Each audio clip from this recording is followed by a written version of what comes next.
the dogma films were great for a lot of things, and we can talk about that also. But I think that when people praise the stories of the dogma films, it's right. It's really inventive stuff.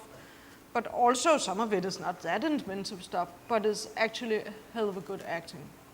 It is that you seem to forget where you are when the performances are so brilliant as they are in the dogma films. And why are they so brilliant? Because that's what you give priority. That's what you've given priority, is to create those moments of truth and not stop, not being satisfied until you've reached that point. Yes, of course, there will always be a lot of films you can't do as a low-budget films.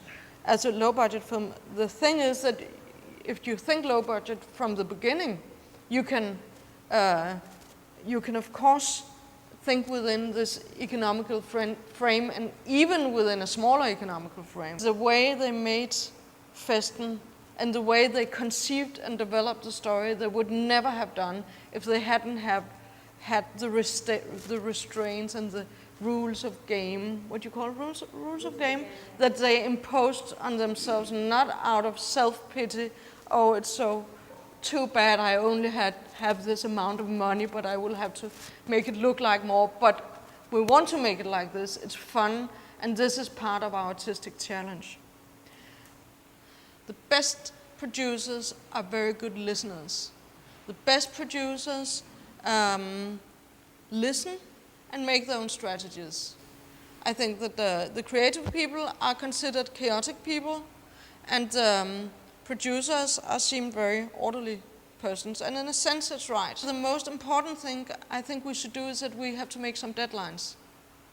And it seems that the producers never want to make deadlines because they're so afraid, first in the early stages, they don't want to make deadlines because they just want to, But we're all like this. If we know our chaotic minds, we know that deadlines are essential because we will not do anything until the night of the deadline. You really need the gun, and you really need it to be part of your creative tool to work with deadlines.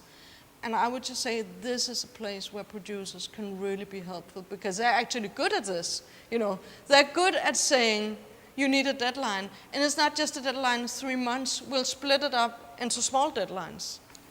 Just a last word.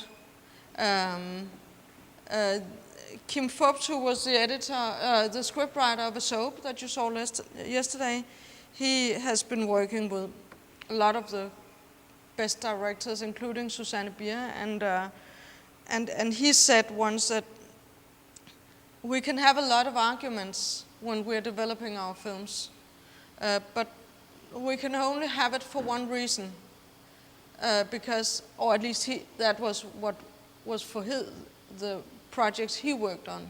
He said, at the end of the day, it's the director's film, and we're all working to, to contribute to some vision that the director doesn't have in his mind, but is developing in his mind.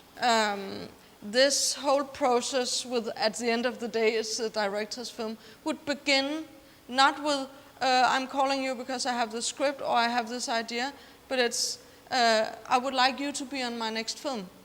Would you like to be on the next film with me? And let's sit down, let's go, some nice place for a weekend and talk about this. This is like Susanne Bier and Anders Thomas Jensen, her present scriptwriter. That's how they work.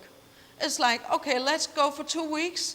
And they discovered in Zentropa that this is really, they're not cheap, but, they work so fast. And they can sit at home and have all kind of other activities, and it will be really slow working. But if you send them off to some nice hotel, sometimes just for a week or for a weekend, and they'll come home with a great idea and having had fun. The good scriptwriters, once you start shooting, you can just take the scriptwriter and do like that because they're completely exhausted. They spend, all they had within them. And then the director is fresh and can continue shooting. And, of course you can do it yourself, but is it fun?